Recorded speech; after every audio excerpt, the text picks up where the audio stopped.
First of all, what are your thoughts on CAA? With again a trump card which is failed. It's only messaging that I care for the Hindus. Got it. What do you think of the whole electoral bond scene that's happening now? Why would a hospital in Ghaziabad be contributing to a political party 1 crore a day and not use that money to subsidize medical treatment? It is sad that journalists are becoming political tools. Correct. And they're becoming a part of the propaganda machine. And that's something which is killing journalism. This is not what India is. Correct. Hello and welcome to another episode of the Barely Opinionated show. I have a very special guest here, Mr. Vijay. How are you, Vijay? Hi, Rohit. It's a pleasure to be here.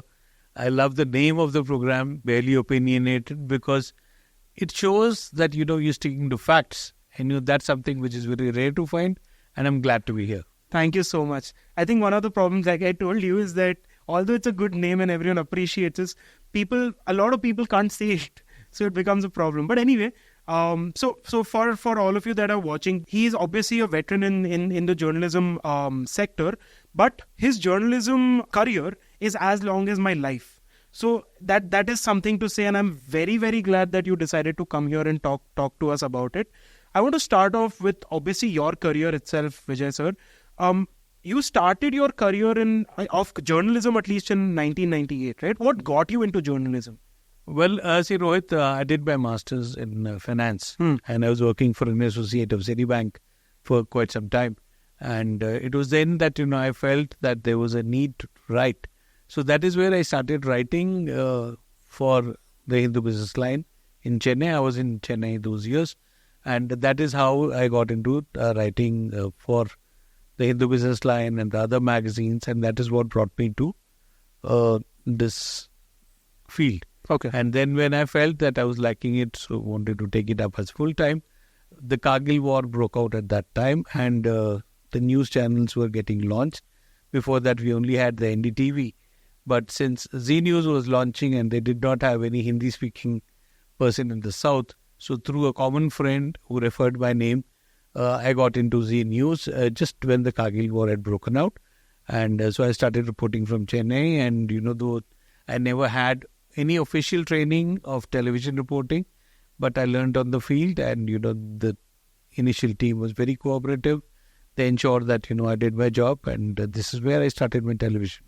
Interesting, because you were, like I was talking to you before, you were there on the first day of Zee News. You were there on the first day of News X as well, which was, of course, Indrani Mukherjee, infamous, very infamous name. We'll come to that as well. And then now you're sort of freelancing, working with international media companies like Al Jazeera and all of that. So let's start off with the initial days itself. When you joined Zee News, what was television journalism like back then? Well, see, I don't think the 24/7 news thing was there at that point, right?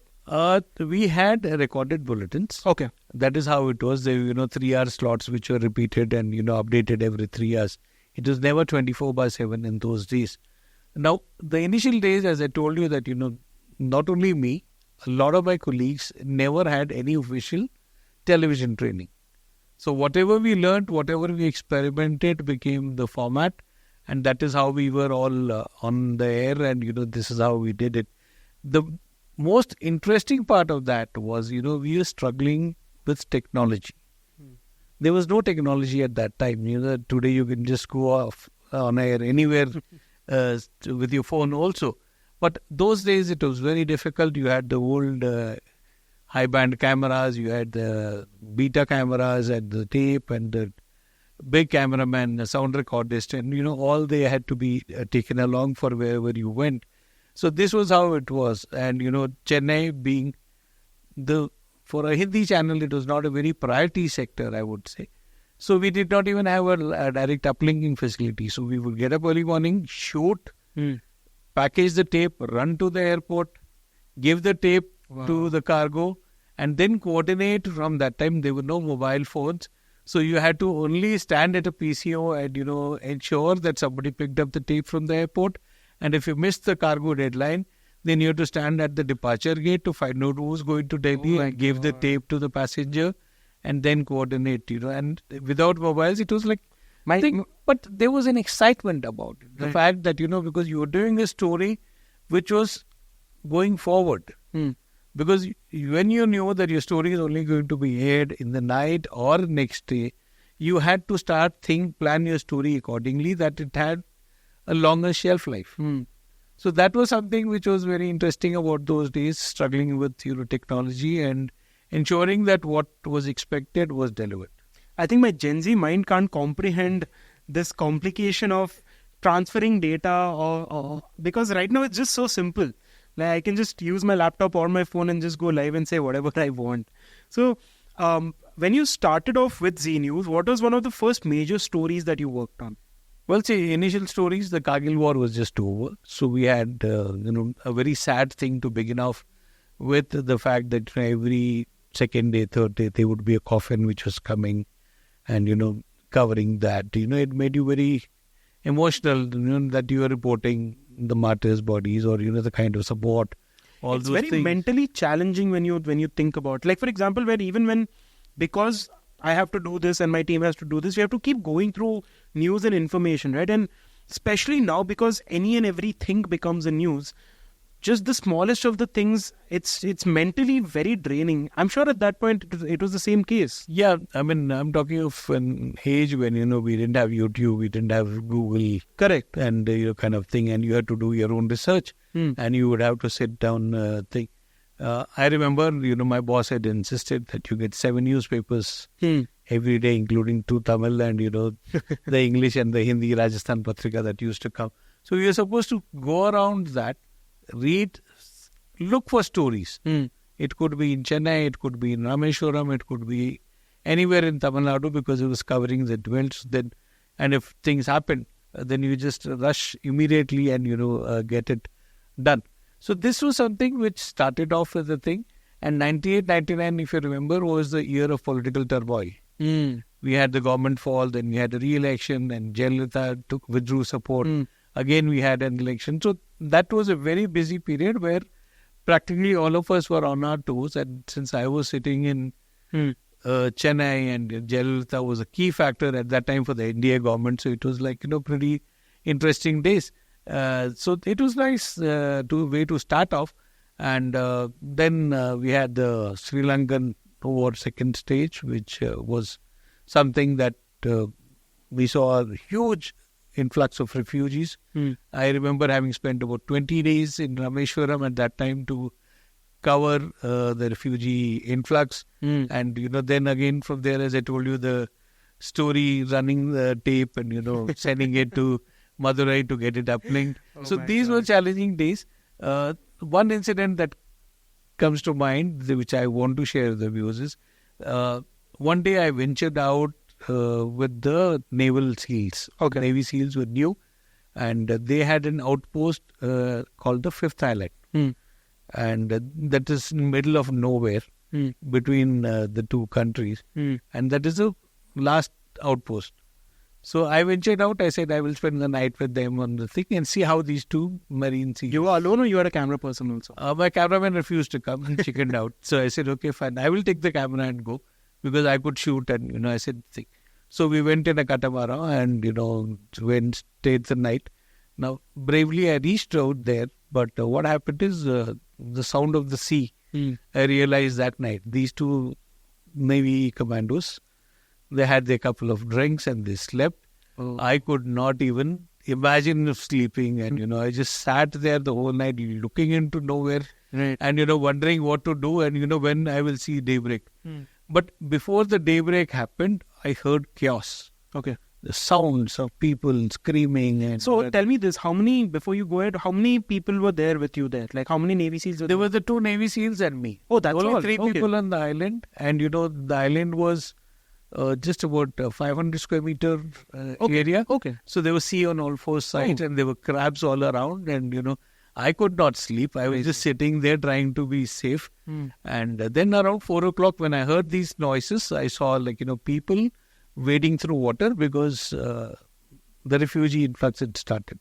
And the moment these people started entering over here, these Navy SEALs took out the guns and, pushed them to a corner, frisking everyone and all that, which I shot. Some of it they didn't let me shoot, but that is an experience of a lifetime, which I think, in fact, Though the Navy SEALs had taken me there, but the way they treated those refugees, I did not like it. I objected, and then, Did you write about it? Were you able to report about it? Yeah, we did report. It was something which has been there, documented, and, it was something with eye-opener in terms of, for me also to realize the pains of people, somebody who's risking having kids on shoulder. We've seen refugees in movies and, thing, but when saw them first time in front of me with, small bags and everything that they had, the life savings, what they could bring. So it was very painful, but it was one story that I will remember forever. Whenever journalists talk about this, like whenever I hear like your story as well, one thing that comes in my mind is that what is it that is getting you to do such a thing? Because again, I'm sure like the pay is not that great, right? Especially at that point, you're talking about 98 when Z News was new also back then. I'm sure you weren't getting paid enough for doing something like this. Money was one thing which certainly, till date journalism is not a thing. But initial days, but there's an excitement, there's a kick that you get out of a story. When you see your output going on air, you feel you've done what you wanted to. Interesting. That was something which, always drove a lot That's of the us. motivation. And that's what, triggers you, inspires you to be like, back on the thing. As a journalist, a television journalist, whenever I used to meet people who asked me similar questions, I would say, see, my life is from 5-star to footpath. There would be a day when I'm waiting on the footpath for some story to happen. There would be a day when I was spending time in a 5-star hotel for a story to happen. So you never knew what the next day is. Yeah. The beauty of a television journalist's life is the fact that, every day is new. You're not doing anything repetitive.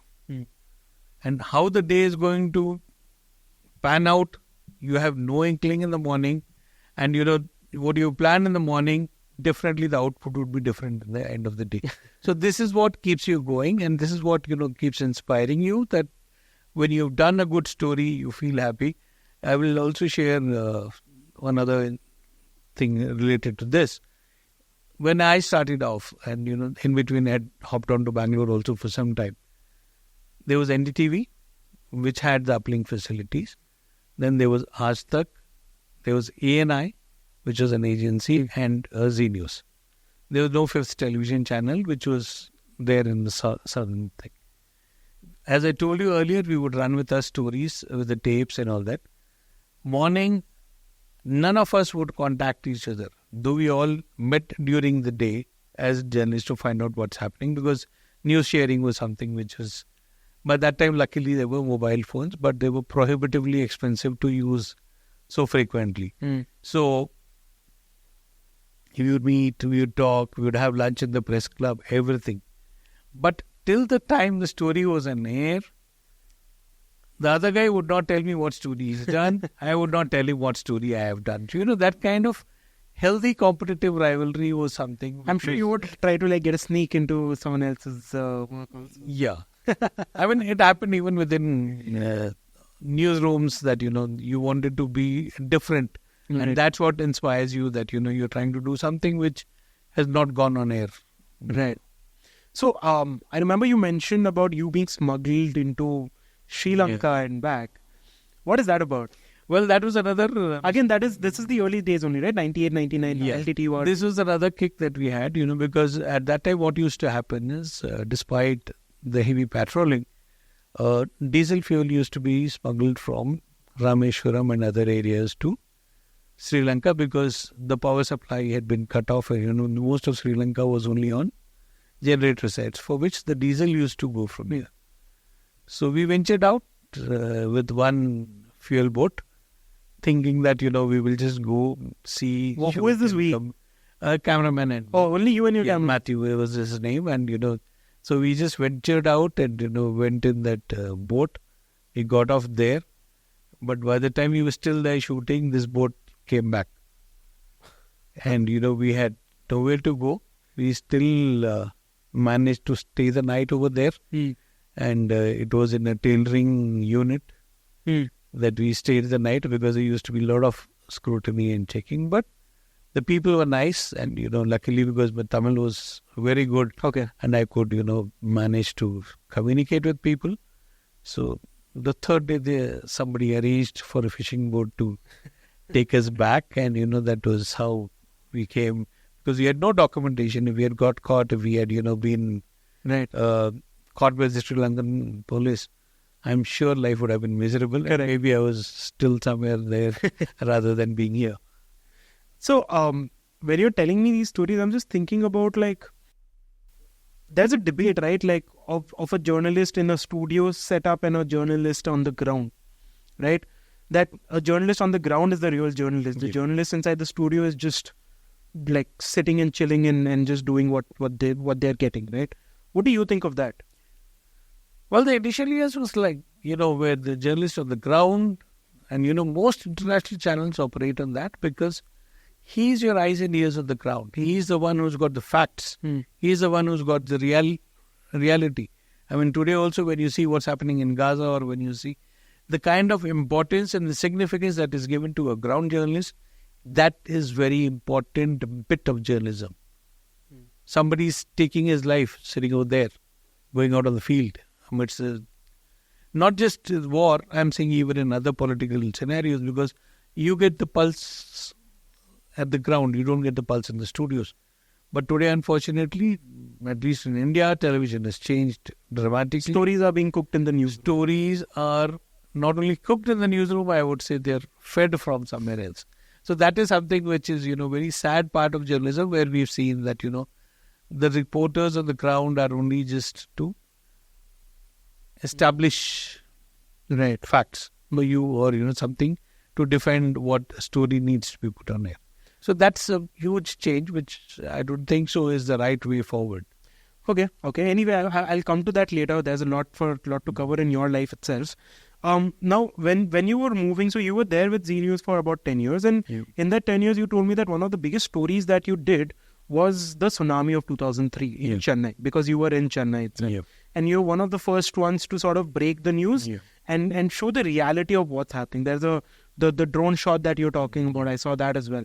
So tell me about that. What was... Obviously, that was one of the biggest disasters, natural disasters that at least the South had seen, right? What were you doing there? What was the movement like at that point? Well, see, tsunami is a very painful experience, even 21 years later. When I think of it and the memories, it shakes you up. Because I had a lot of friends in the Navy and Coast Guard. So I had done a couple of sailings with them earlier, so I was very well acquainted with them. So on 26th morning, when there were tremors, which 26th of December. So the day the tsunami hit. So one of my friends, who was a medical doctor in the Navy, he called me and he said, "Vijay, the sea is acting funny." I said, "What do you mean sea is acting funny?" He said, "The water level is rising and it's touching my apartment. The naval quarters are just on the beach there." So the moment he said that, I rushed out, and luckily my office was very close to my house. So I picked up the cameraman from there. He used to have a stationary cameraman who stayed in office during night, because there was a Tamil channel.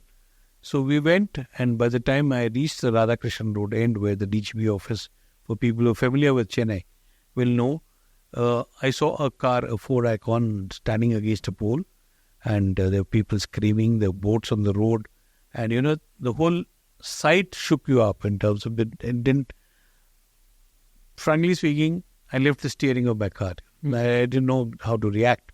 And then when we got down, we started shooting and made 3-4 minutes of visuals. The car, which was standing horizontal, like at an angle, we all got and pushed it and ensured that the people came out. But there was something which, it took me minutes to understand what was going on around us. If you've seen the Chennai Marina Beach, the sea and the road is nearly half a kilometer. Correct. The fact that the water had come till there, hit people who were on the beach, we lost a lot of deaths over there, and receded back. So that you can just imagine, even when I tell you that, was very scary. And then we uplinked those shots, and I sent the cameraman to uplink it. I stood there not knowing what to do. But in the meanwhile, I used my phone to get some information. and share it with the thing. We were on the phoners. That is how the first news was broken. And it did. The tsunami reportage continued with me for about 6 months. But let me tell you, the kind of agony, the kind of pain, the kind of misery that you saw at that time, that was terrible. Something that, God forbid, should not happen again, because the kind of death toll that we saw, about 68,000 people dead, is really scary. And you told me that when you actually reported like the real number based on what you got as an intel, it was something that you were scrutinized for as well, because it was said that you shouldn't report that number. See, by the time about 10 a.m. on that day. So you got to know about it at around 6 a.m.? No, the tsunami hit at 9:02. Right. 6 o'clock the sea acted rough. Right. And by the time I resourced, I think 8:52 was first wave, 9:02 was the second wave. By that time the destruction had happened. So when I was later on, as I told you, when I sent my camera back to the studio to uplink the footage, and I was doing a phono, I had called up one of my friends. He was the DIG intelligence at that time. So he told me at that time that, Vijay, the figure is bad. I said, how much? He told me about 40,000 people. 40,000. And 40,000 you're telling me in 4 hours, 3 hours? 4 hours, because by that time the intelligence had got their measure. I was too nervous to even share that figure with anybody. So then when I called my newsroom and I told them, I said about 10,000 people are dead. They said, pagal hai. NETV is reporting 10 dead. Correct. I said, no, the figure is 10K. It could go up. This is what I had said in my first phoner for the information. The channel got scared. It took my 10K at 1K. Oh, really? Yeah. But because, it's not good news. It's actually something which triggers the thing. But then as the day prolonged, the figures started coming out. It was terrible. But, this is something which I still feel, should not have happened.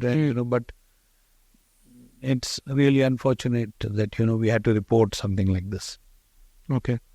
Well, again, during that period as well, when you were reporting on that tsunami, what was the general vibe of the media at that point? Was the media trying to cover up this incident, or was the media really trying to show the reality? See, the first and the second day went in trying to comprehend. And, it took a lot of resources, information to come in. When I tell you the fact that what we are talking of is only major cities at that time. The kind of casualties which happened in the other fishing areas, the other coasts, those were discovered only a couple of days later. Because I remember having gone to Nagapattinam, which was the second worst hit zone, where about 5,000 fishing vessels had turned into a heap. Got it. If you could just Google up the visuals, you'll be able to see the kind of, damage. And, when 10 days later that was being cleared, it was then we saw that about 700-800 bodies were coming out of that heap of, wood. Wow. That was something, because the stench and the thing. But there is one incident which I would want to share over here, and that is, I think so, which was in my life the biggest news break. Okay. But I had to pull that story off because it was a part of national security. Right. And, I respect that. I mean, it's not that, just because you're a journalist and you got a good story on hand that you should go out and overplay. I mean, you did get a call from the PMO, so that's also... Yeah. You have so to... Sanjay Baru had called. He was the media advisor to the Prime Minister at that time. And... isn't he the documentary of Manmohan Singh? He's the main guy in that, right? He is the main guy in that. Right. So what happened is, it was about 12th day from tsunami, about 10th or 11th of January, before Pongal. I had happened to call up another doctor friend of mine who was stationed in Kalpakam. He and me were regular drinking partners before that, but since after tsunami, we had never got time to interact. So I asked him, I said, "Kidhar hai Arvind?" So he said, "Arey yaar, sick of doing postmortems. So what happened? So then I got my hint. Though he immediately hushed up the conversation, because he realized that he had said something wrong. So, but then when I gathered information, I realized that there were about 17 people who had died inside the power plant. Okay. And this guy had just completed And this 14 postmortems. For the audience, which power plant are we talking about here? We're talking about the Kalpakkam power plant, south of Chennai. So, the moment I got it, I didn't even tell him that I'm coming that side. I just summoned my cameraman and took a cab and went to Kalpakkam. And it looked like a ghost town. Oh. There's nobody in the township. There was not a single soul that I could see.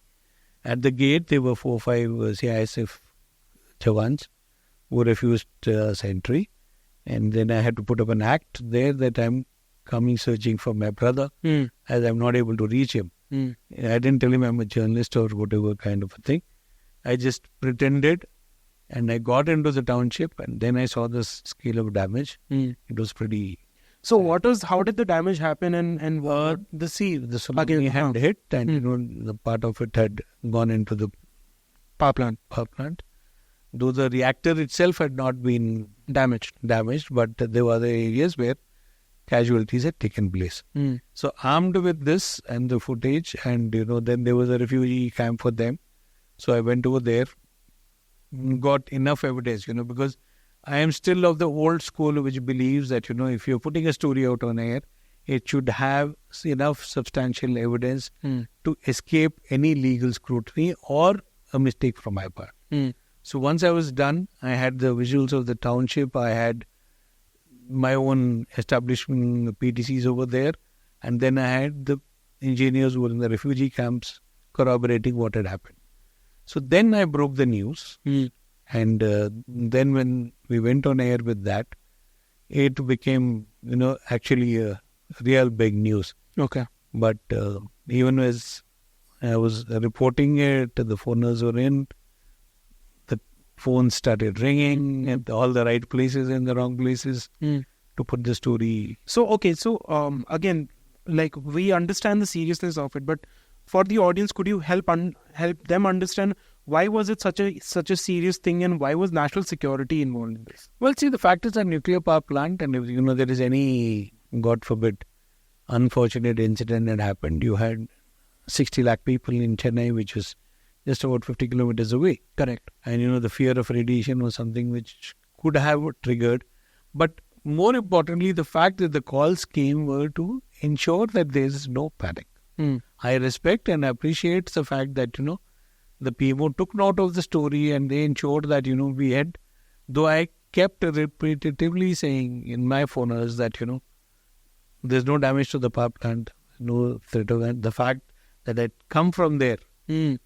So that itself was, so I kept repeating that, but still, the government thought it was important that the story we put in cold storage.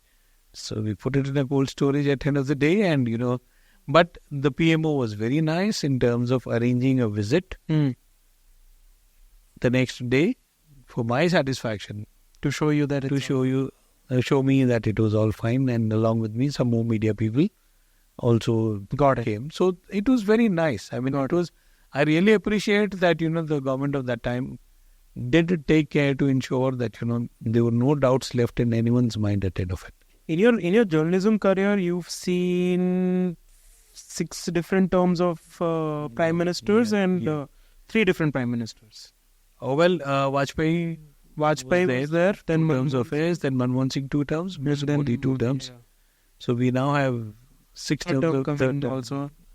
Okay, so in these 6 terms, which term do you think, according to you and your journalism instinct, which term do you think was the best for India?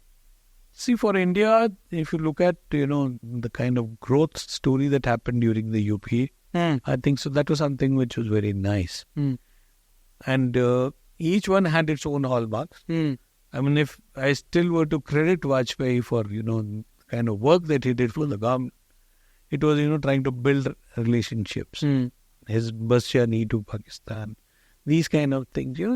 See, you cannot internalize everything. You have to collaborate. You have to collaborate with your neighbors. You have to collaborate with people of other religions. You have to collaborate with people of different colors, languages, etc., etc. Only then you are going to actually become what you call a Vasudhaiva Kutumbakam. Vajpayee was of that thought. Manmohan Singh was of a different mindset in terms of just focus on the work, ensure that India develops, everybody gets a job. That was the kind of thing. Now we're looking at a term of last 10 years where I will say that there is a major improvement in governance. I will credit Prime Minister Modi for the fact that, governance has improved. Execution is better, I feel. Ground level corruption is reduced. Because there was a policy paralysis in the UPA government. Right. Which now suddenly it came as a fresh wave of thing. But what has gone wrong is, the polarization, the kind of, hate agenda, the hate campaigns. These are things so... I feel like if that was one part where it wasn't as extreme as it is right now, I feel like I don't think there would be much complaint again. I agree with you. In terms of the thing is, the problem is many of us, I would say, not all of us, many of us is the fact that, we overdo our political support or lineage or whatever. What is our duty as a citizen? We only get to choose once in 5 years. Correct. My duty is only on that one day. The next 364 days I'm supposed to lead my life. Correct.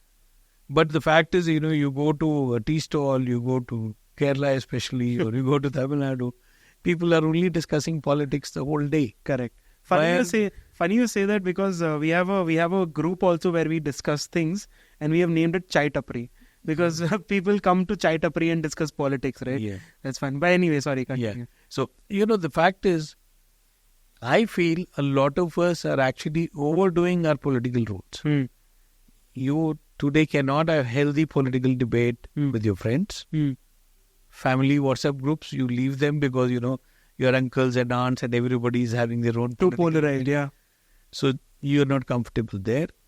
Social media has been totally hijacked by trolls that, you cannot even watch a timeline properly. And also, like as I told you, even in the public, you're not sure to express your opinion freely. So this is something which I think should be overdoing because we ask questions of people which are never going to come. I mean, I see people writing on Twitter, Prime Minister Ji, do this, do that. He's not even going to see your tweet. We ask questions where we should not be actually, or, it doesn't make an impact, I would say. You want to ask is a different thing. But we forget to ask questions where it is needed. This is what I actually tell people also, the fact that, ask questions where it matters. It matters to you, it matters to your life. Many of us take autos or rapidos and all this kind of a thing. But if he's driving rashly, we don't even have a courage to ask him a question to go slow because he's risking my life. Correct. But yes, I'll ask a question to the Prime Minister, not to the auto guy. Do you have a license? Do you don't have? Correct. So this is where I'm saying, we are overdoing the political role in our lives. But when it comes to civic or when it comes to, our own health issues, safety, etc., we forget to actually do that. Again, I feel like it's also because like the psychology of how people are being sort of manipulated or being played with by different political parties is that itself is, again, I will come to that later, but I want to ask you one thing. When we talk about when we talk about Vajpayee ji, there's so much respect amongst the politicians, regardless of their party, for him. And even now, when I look at his image as what I've seen, because I wasn't very into politics like 10 years. I was a kid 10 years ago, right? So I didn't understand politics back then. I've only learned and understood it in the last, say, 7 years. And in that timeline, I've realized that Vajpayee is one person that has unanimously had a very good image amongst his opposition and his friends alike. Why is it that? Well, what was it about him? Well, see, one thing about him is you could call a spade a spade. Okay. That is something which, is very important, especially if you are at the post of a Prime Minister. That you should be able to say, this is good, this is not good. I still remember, the the kind of statement that he made about Mr. Narendra Modi after the 2002 riots, when he went there and he said, Raj Dharm nibhana padega.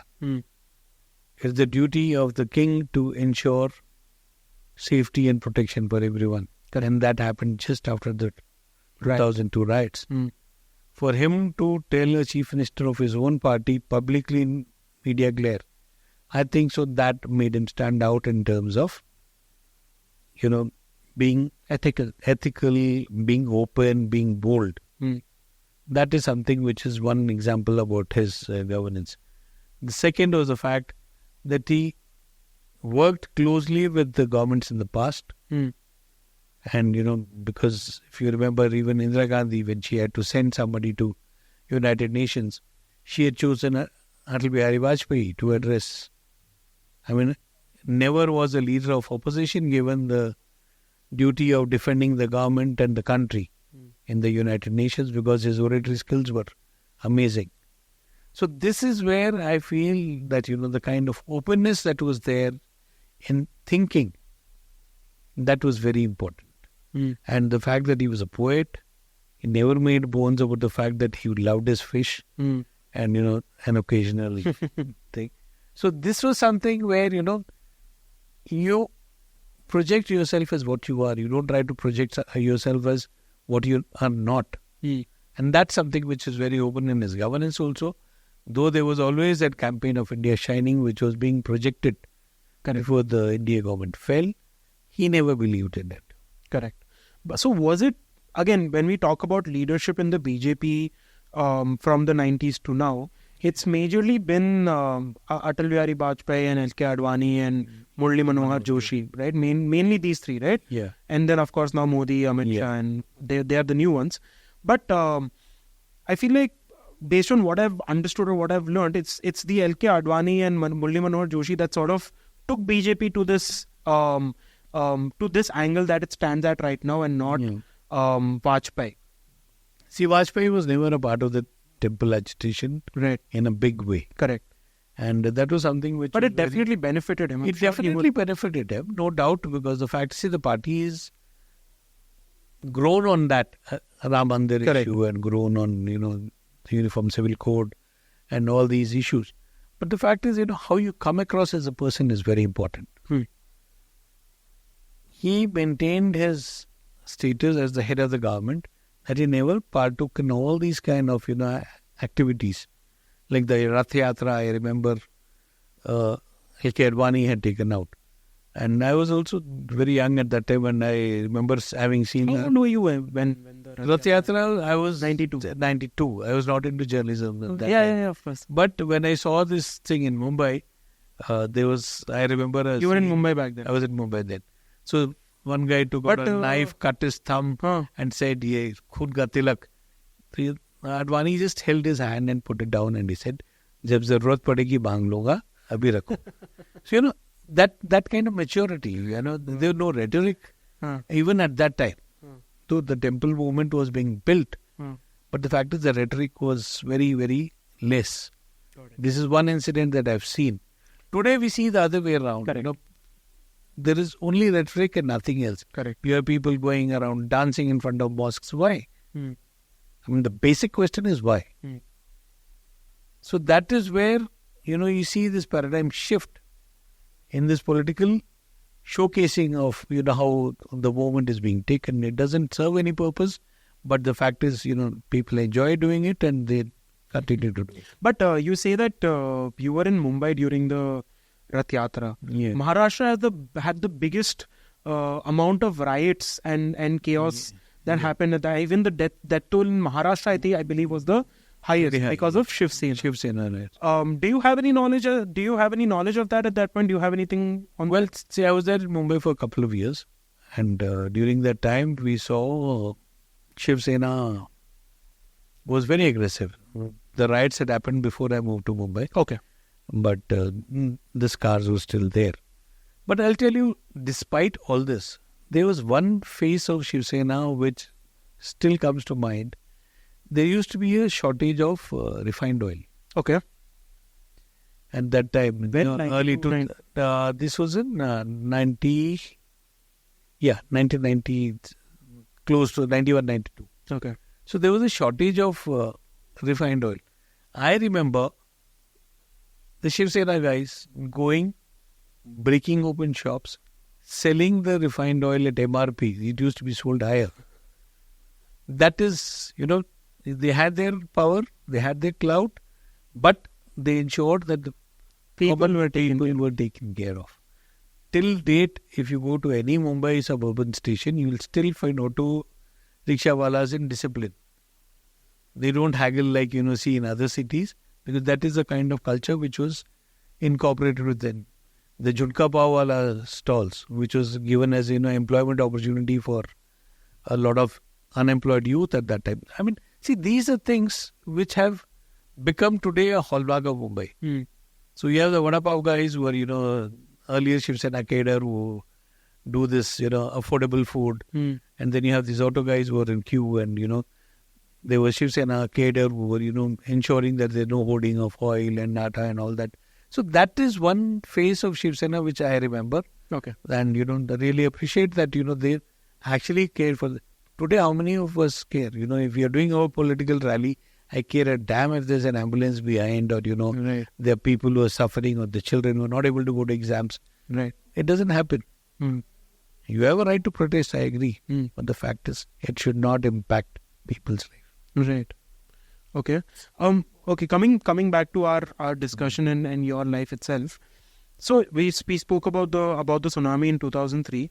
We'll come to all of this again later. I know it's a long discussion, but now I want to go to your career itself. So 2008 was when you left Z News, right? Yeah. And you went to NewsX. Now NewsX was Pranay Mukherjee and Peter Mukherjee. Peter Mukherjee, sorry. And Indrani Mukherjee. And Indrani Mukherjee. Yeah.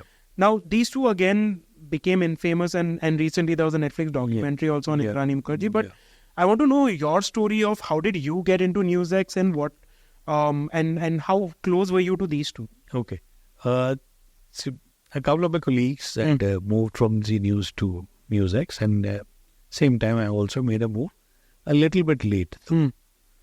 And I thought, because moving from Hindi to English would be a better opportunity in terms of being in the South, because I was not very keen to move to Delhi, because one shift to Delhi in the past had taught me enough that I am not made for Delhi. Right. So, I chose to stick to like South they say, Delhi. you weren't meant for Lutyens Delhi. I was never meant for Lutyens Delhi. Yeah, Lutyens Delhi food I enjoy. That was something which is different, but not the politics of Delhi.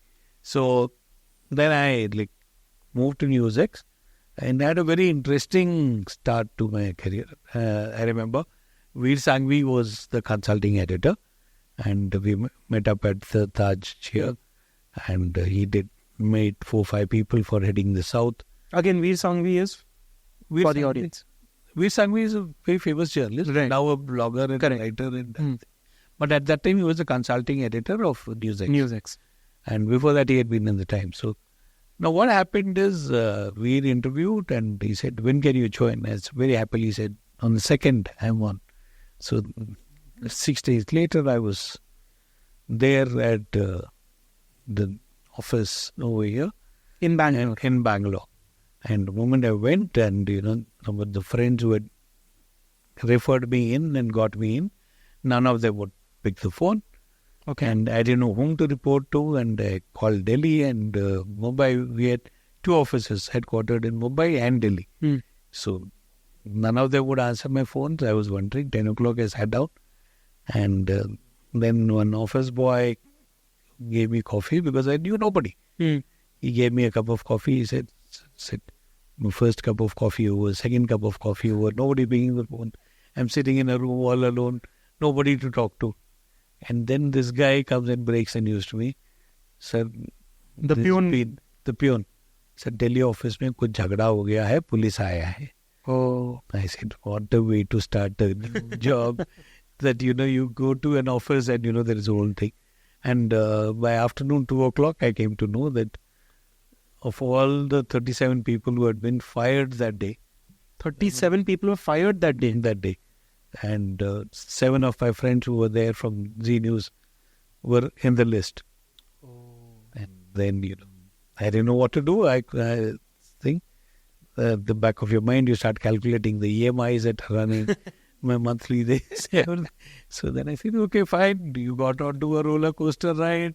Now you can't hop off. You have to wait till it stops. So tell me this, why did the 37 people get fired? Oh, there was an issue the day, and Indrani Mukherjee was the HR head. Okay. And she apparently had caught a couple of guys because the bullet channel was still not on air. Mm-hmm. So there were some dry runs and she had some issues with the newsroom people. And when she tried to fire some of them, then there was a chorus and, it became a big issue that the security guards beat up these guys and the police had to come. So it was a big story that day that, total chaos. So the guy who... of all, I was sitting there on my day one thinking that, oh, good, I'm going to start a new career. And by the end of the day, 5 o'clock, I was wondering, shit, where have I gotten? But there's no other option. So Veer Sanghvi, who hired he was also fired? Veer Sanghvi had just left one day before, I think. Oh. In fact, it was a side effect of Veer Sanghvi leaving that others also had to think. He had certain difference of opinions with Peter Mukherjee and Indrani Mukherjee. Was it because of the way the channel was being done? Was it because of government? The channel was still not on air. Editorial policies that were being framed. So that was it, which delayed the launch of the channel also. So 6 months we were sitting, just planning out the bulletin, and it took time, but then it got off to a very good shape. Newsix, when it was launched, certainly it did have an international standing in. So when we talk about 2008, we obviously can't skip over the 26/11 terror attack, right? Yeah. Did you join Newsix before the terror attack or after? I joined after. After, is it? Yeah. So did you cover anything related to the... I went the next day, that thing, because the airport was closed to we were put on standby that time and asked to fly to Mumbai because you needed a lot of reporters over there. But by the time it reached there, because the flights were not there, so I reached on 27th, but not much to cover, but still we were there for 2 days to see the misery in the hospitals and, panic, the fear that was there in Mumbai at that time. That is not the Mumbai. I think forget fear in Mumbai. Like I think I was about 10 or 11 years old when that happened, and I was in Bangalore. And like for 3 days continuously, the only thing that was running in our house was the news channels, because everyone was following that story so much. And me as a kid, I was really scared. Because I didn't know what was happening and all of that, right? And I feel like my family was also sort of, scared ki kya chal raha hai. See, I'll tell you, that was again a bad dream that we had lived through. Most of us were glued to television the whole night, seeing the updates the way they were going on. Something that, shook India. But as I told you, when I went the next day to Mumbai and, for the next 2 days that I was there, you could see that people were not comfortable. This was a scale which none of us had imagined that, a terror attack of this magnitude could take place live. That was scary. And that too in the financial capital. Financial capital, the biggest city at that point. They got the international attention that it needed because of it was Mumbai and the Taj Hotel and all that. But the fact is also the way India rebounded after that. That I must say was something which very clearly shows that it did not shake India for a long time. Maybe a few days we were all taken aback, but there was a resolve. Made us stronger. And made us also take stock of the lapses that caused it. So clearly this is something which is a bad chapter, but certainly the fact that it's not happened again clearly shows that everybody has learned lessons, and we've ensured that we live with it. Yeah. How do you think India improved after that? Like, I feel like that's when any city goes through that scale of an attack and that kind of an attack which shakes up the whole country. In fact, I would say the world, right? Wherever the news went. The people of the city really get together. Like for example, I feel like it brought a lot of unity in the people of Mumbai. And again, I give this example a lot, right?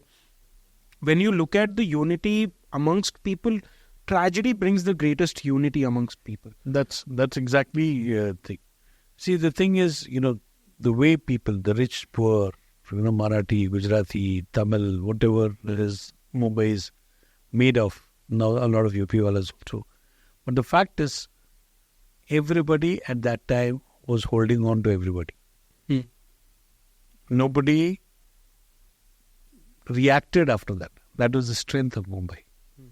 The fact that, we understood that it was foreign hand. We did not establish any communal element to it as a country, as a thing, and ensured that there was no repercussion of that. That is the strength that I feel Mumbai showed, India showed. That, despite a tragedy of this magnitude, where so many people lost their lives, there's so much anger it generated because of the live telecast. Correct. There were people who blamed television channels. Oh, really? They blamed television channels for the fact that, if only, because it became obvious only later on that the operators were actually watching footages of television channels to give information or decide the next step. Right. That's something which I think was an eye-opener. And I'm sure it created chaos. It created panic. It created chaos. But the city and the country did not give in to the motive of these operators. Their operations were not to kill those people alone, but to trigger a riot. It did not happen. That is the strength that we all learned what you're talking about. Was there like any like party blaming, like opposition blaming the government and all of that? Well, it happened. It did happen? It happened later on. Okay. And that's because of the lapses and because of the thing. But the fact is, today when you talk of policing in India per se, I'm not saying 11 what happened, or, any other incident, what happened, or Pulwama. The fact is, most of us do not give any importance to the police system. How many policemen we have per 1,000 people? In a city like Bangalore, we have about 0.8. Okay. In a city like Delhi, you have 3 policemen for 1,000. In a rural area, you have 1 policeman for 8,000 people. What kind of, efficiency can we expect? True. Give this to London or give it to Russia. Russia has a maximum. They have about 14 policemen per 1,000 people. Okay. Or if you look at UK, which has about 7 or 8. So these kind of infrastructural gaps is what creates chaos. The fact that we have not learned much, we're spending money on modernization, better guns, better bulletproof jackets and all that. But the fact is, you need more people. We need more manpower. You need manpower, and you see it in Bangalore. We got CCTV cameras everywhere. You send challans, you do this, you do that, blah, blah, blah. But the fact is, we are a society which needs physical policing. And there's no harm in it. I mean, I wouldn't mind if there was a policeman at every junction or a crossing or something, or if there's a night patrol which goes on. We believe in that. We still have digital. To contradict that a bit, I feel like the more police I see, the more it scares me, because honestly, the job of the police is to protect people. But what I have felt and what I've seen and what I've experienced is that they threaten me more than they keep me safe. And the more police I see, the more scared I become. Like, I don't want to go to places where there are cops, because I'm like, okay, they will try to mess around with me in some way or the other. Okay. I don't know. It is something which is very common over here. And you see even... It's not just me, right? It's a common thing. It's a common thing. Yeah. You will see young mothers telling their child, hey, don't do it. I'll call the policeman is coming. It is somehow, I don't know, in India, because the impression about the Indian policing system is either drawn from Bollywood or people telling stories of bribes and all that kind of thing. The fact is, if you look at a policeman as your friend, there's no way that you'll be scared of him. You should be glad. I mean, this is a discussion, what you raised a point that, it makes you uncomfortable, the sight of a policeman. It should not. It should not. But The fact is, the way some of the policemen behave, or they think they're above the law, that's what puts the fear into the thing. So there need to be better policing, no doubt about it. But somehow I feel visible policing can be preventive. CCTVs can record a crime. CCTVs can record an offense. But punishment is later. True. We don't do much to ensure that there is a prevention. True. So, the question is a much bigger debate. I'm sure you'll get some police officer to talk about it, why this impression for sure is thing. But the fact is that, we certainly need a better management of systems in terms of country and law and order. Okay. Anyway, coming back to your life again. So you were with NewsX till 2015.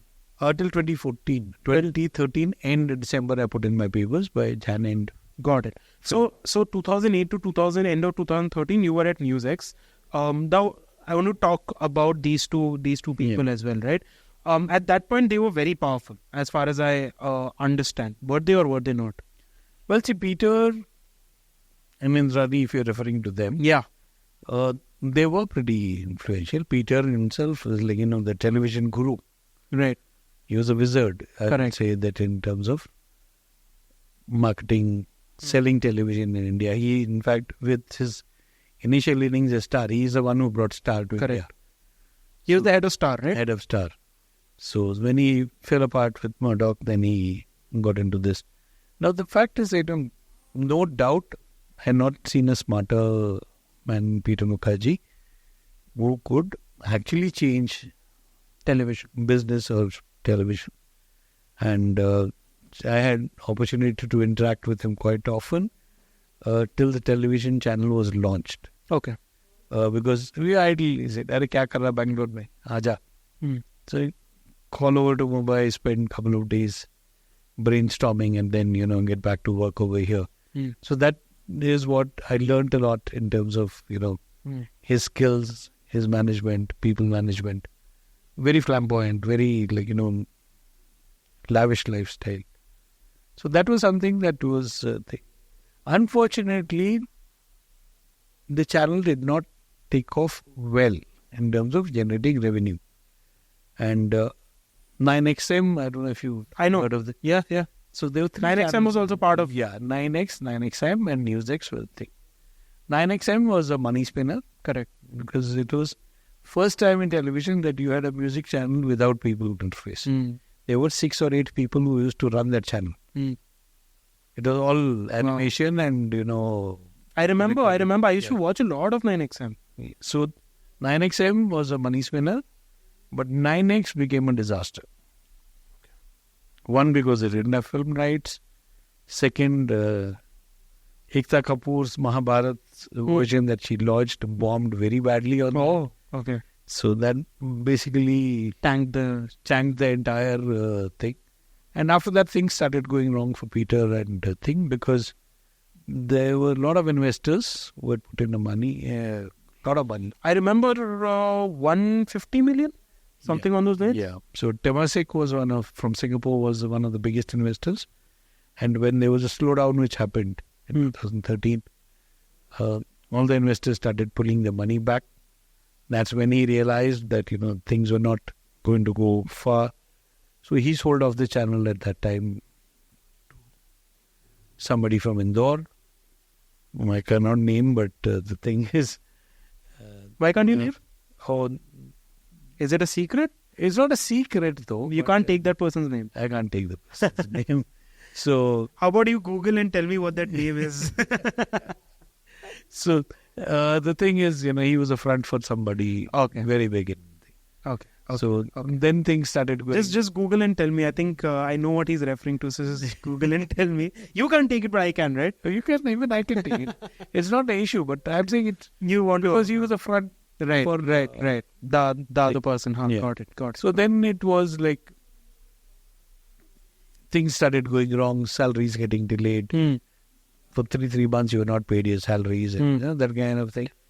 So it became tough after that. So again, for the audience, before we go deeper into the conversation, Peter and Indrani Mukherjee are infamous. Of course, they they have been famous before as well, but now they're most well known for a very gruesome murder that had happened of Indrani Mukherjee's daughter / sister, which again Sheena Bora.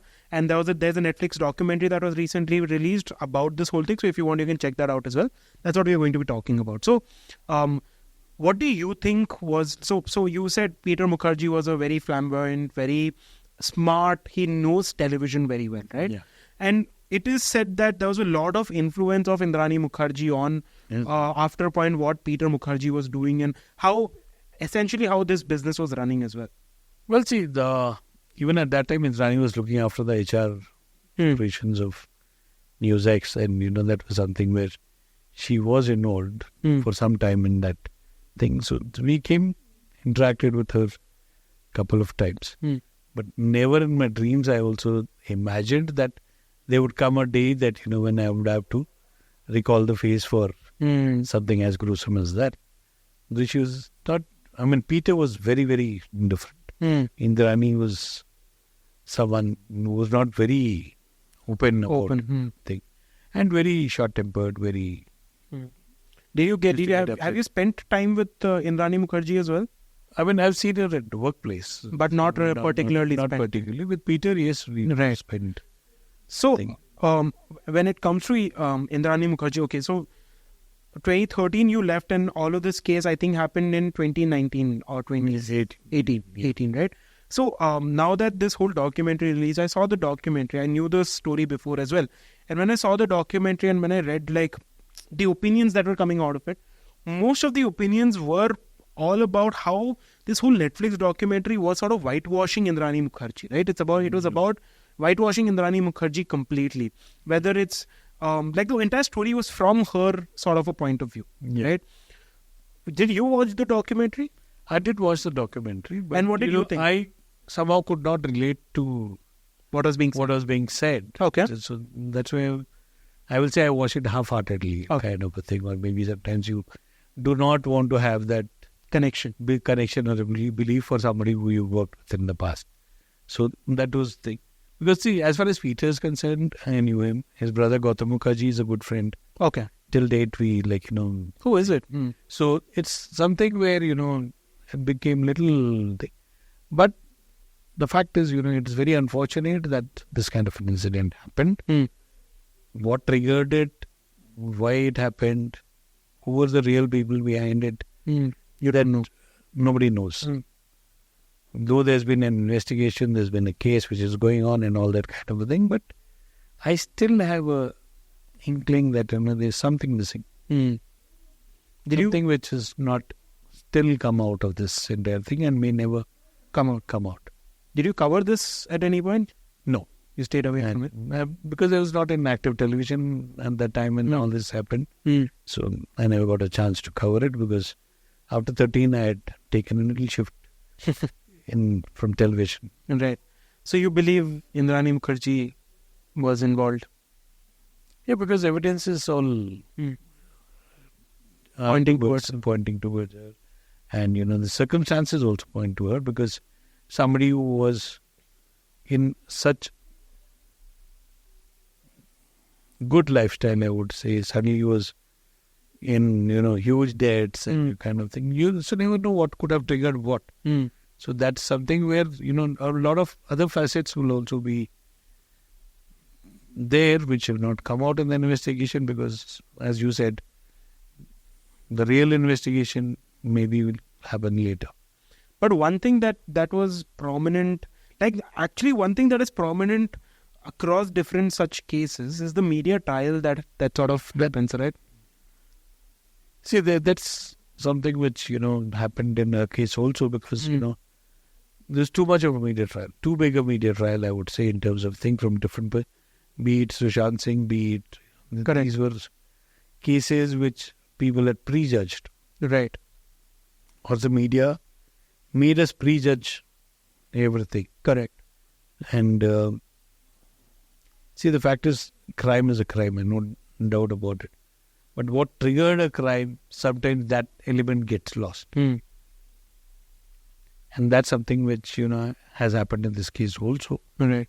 as to what would force a mother or a sister to take such an extreme step. Maybe, no one will ever. no one will ever know, or maybe someday Indrani will come out in the open. Is still Okay. Anyway, moving on. Now I want to cover your freelancer side of it as well. Yeah. I remember in you had also mentioned you sort of looking into the Veerappan case as well when you were in Chennai. well, that was a very. Which year was this? This was around 2003. 2003 itself. Okay. Yeah. Okay. Again, for the audience, Veerappan again is a very famous. How do I describe him? A very famous bandit. Correct. A very famous bandit in the south. Bandit, whatever you call him. Right. And he was known for smuggling elephant tusks. Correct. That's how he became rich mainly. Yeah. And then he became infamous because he was known to have kidnapped Dr. Rajkumar. But before that, he'd killed a lot of forest officers. Oh, is it? Okay. And he was known for his brutal killings. That was something which was very thing. There were several forest officers, policemen who died, both in Tamil Nadu and Karnataka. Oh. Including there was a massive bus blow up with a landmine. I mean, he was equipped to that resources that he could trigger that kind of. But that's what sort of intrigues me about him, is that a man who's in a jungle. Again, he was known as the Robin Hood. He was given the term of Robin Hood because he was taking the rich and he was taking from the rich and giving. But Robin Hood never killed. Never killed. Yes. Yeah. This is something where a criminal no Robin Hood. Gruesome killings of policemen. That is something which and I remember at the time when I moved in 2001, he was still active in forests, and we had also gone to the day he was killed. I was also there in the forest. Oh, okay. So that was something which we saw close. And his is known to be the most expensive manhunt because it's in Karnataka or in India. It's been 2 decades. There were battalions on either side which had spent 2 decades over there. Correct. Trying to nab him. The kind of infrastructure that he had built in the forest, the kind of network that he had built in the forest made it impossible. But do you think it was him alone, or do you think there was something that was protecting him? See, there are forces which protect, because the money involved was huge. And, the fact is, if he's killed so many elephants during that time, or so much of sandalwood was stolen from the forests, obviously it has gone out of the forests. Somebody sold it. Somebody's made it. Millions that. And obviously some of the millions has come back to Veerappan. So it was not without active support from either within the government machinery or political machinery that he could have survived for so long. Nobody could be as intelligent or as sharp as Veerappan was projected to be, because there was somebody tipping off. And that is something which nobody is exposed it, but the fact is it needed the courage of, some officers like Shankar Bitri here or Vijay Kumar in Tamil Nadu who actually took it up as a challenge to bring him to books. Right. That was something which was a huge thing, because, the fact is there were people who were willing to give up their lives for Veerappan whenever you went to the forest. I remember there was, because there's a big bounty on his head, and a lot of people wanted him caught as well. There was one incident I would want to share over here, is that, since I came from Chennai, I was a good friend with Nakiran Gopal, the man who negotiated Dr. Rajkumar's release. Because I had worked in Chennai and met with him. And Nakiran Gopal was the intermediary in terms of securing the release of Dr. Rajkumar. So even before the release, I would get my tip-offs in terms of what actually is happening. And every day I would end up, having a debate with Mr. Mallikarjun Kharge, who was now the AICC president. Correct. He was the Home Minister of Karnataka. How is it? Okay. So when he would, there was a daily briefing that used to happen to the media at 4 Or you used to go for the press conference. Yes. So I would have my information, and even before he made the opening comments, I would give him the information. So he used to get very upset with me. Like, "Kya re, tum kahan se khabar lata hai?" It was just he's very friendly that way. So, kidhar se lata hai? And he used to get very upset, but he took it in the right spirit and appreciated the fact that I was getting Researched information, which was not thing. So many people didn't like that also. The fact that, they thought I was, how was I getting the information? But that was because... How were you getting the information? Oh, I haven't shared it with anyone for 20 years and I'm not sharing it on the show. Okay. But I had friends in the right places and they certainly helped in terms of Getting there. including the incident when Dr. Rajkumar was taken to Trichy for treatment. He was not well and, he was moved there for treatment and then taken back. So that was also an information which I shared. So, he said he was really upset. How can it happen? And it did happen. But this is something where the point that you raised about the police being ineffective or the lack of intelligence gathering, these are what are the reasons for a brigand like Veerappan to have stayed alive for 2 decades, actively committing crime. But even when it comes to Dr. Rajkumar's kidnapping and he was there for what, 3 months or something? More than 110 days. 108 to 110 days. Again, that was the biggest thing at that time, right? Yeah.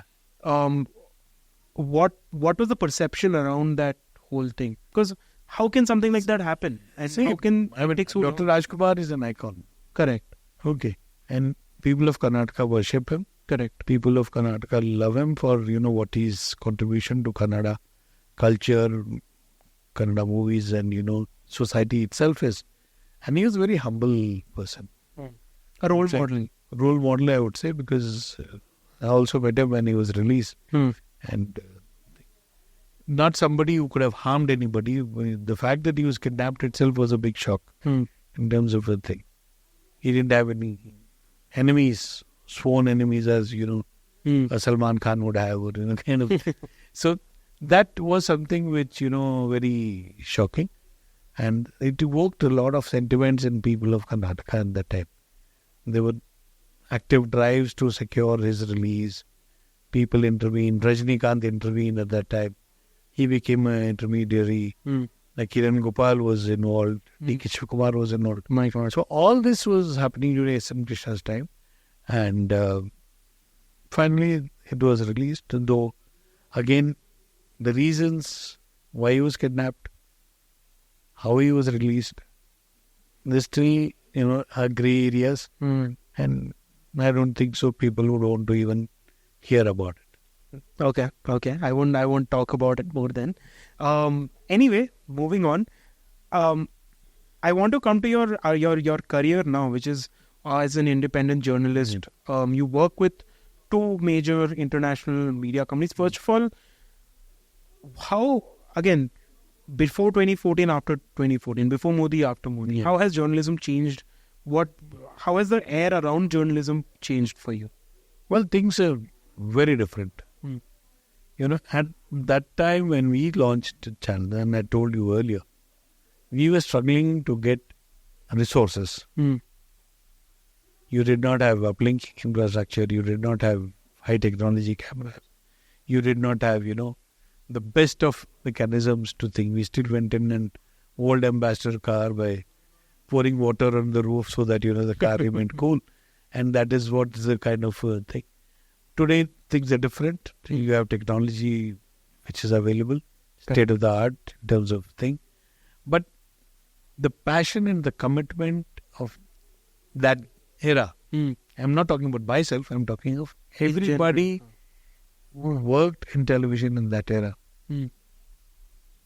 Today, I don't think so there are enough people who can even match that kind of commitment.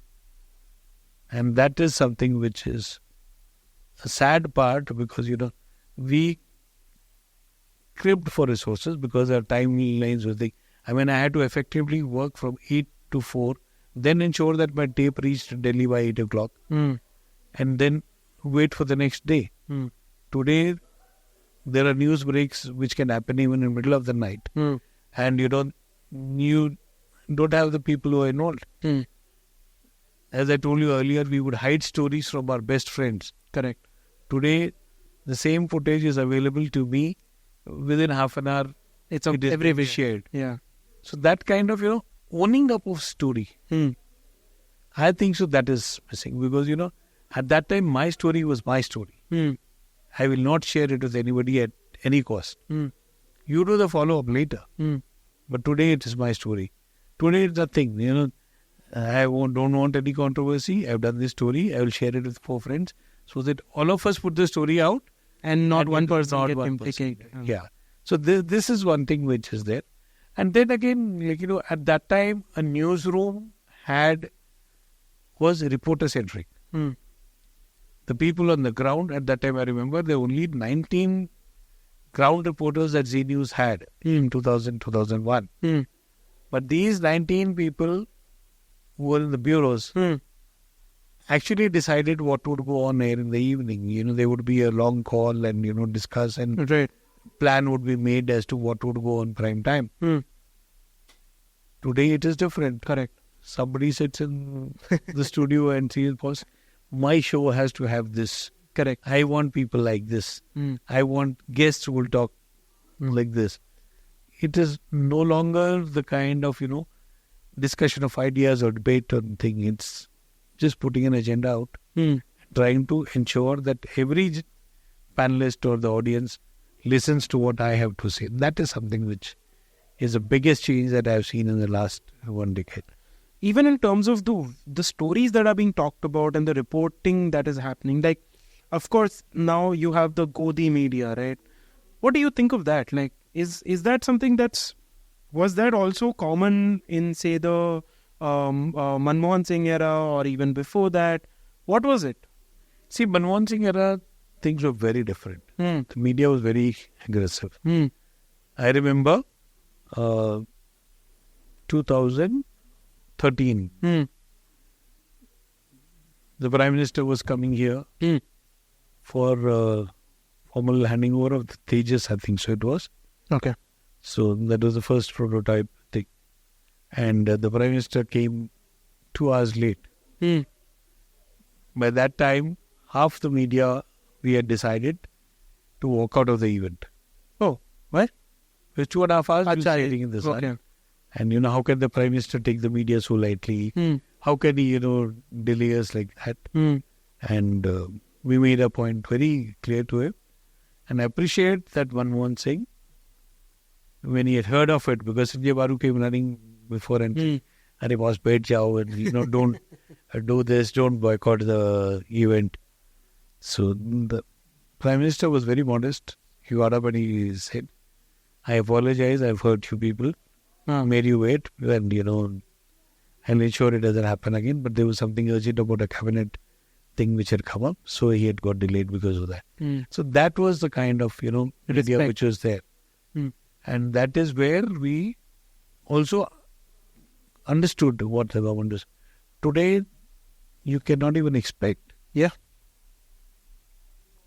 We've spent 10 years without a press conference. There's been no press conference by the Prime Minister in 10 years. Correct. And nobody questions. He did one right after he got elected, if I'm not wrong. No. He did one interaction that way with influencers now. Yeah, one in the US with Prasun Joshi. So, who asked him the question? So, but see, this is something which is not the best thing for democracy. The way media behaves today, the way media reacts today, it sometimes makes you wonder where we headed. I'm sure, the pride that we had of working as a television journalist in 2000, 2001, though there were very limited of us, but you could walk with pride. Correct. Today you cannot think of that thing, because the way people react, forget the politicians react, the way people react to a television journalist, it's not a healthy side. I feel like the first thing that comes to their mind is, is he pro-government or anti-government? That's all. That's one thing. And then, there are different kind of allegations that are made of nepotism, made of, corrupt practices. That is something, and I'm glad that I escaped at the right time. A lot of my colleagues who still continue in television, they tell me, was tum to nikal liye. Time pe nikal liye. Time pe nikal liye type, without getting the vote. So, but it's not something, and we don't have to blame anyone else. We have to blame the media itself. Because now if you look at the media ownerships has changed. We do not have media ownerships which are transparent. Each corporate who runs a media house has got some... But isn't it public knowledge who owns a particular media? It's public knowledge, no doubt about it. But the fact is, can you expect an Ambani-owned channel to be new? Can you expect a Subhash Chandra-owned Z network to raise questions to the government? Can you expect NDTV now to raise questions?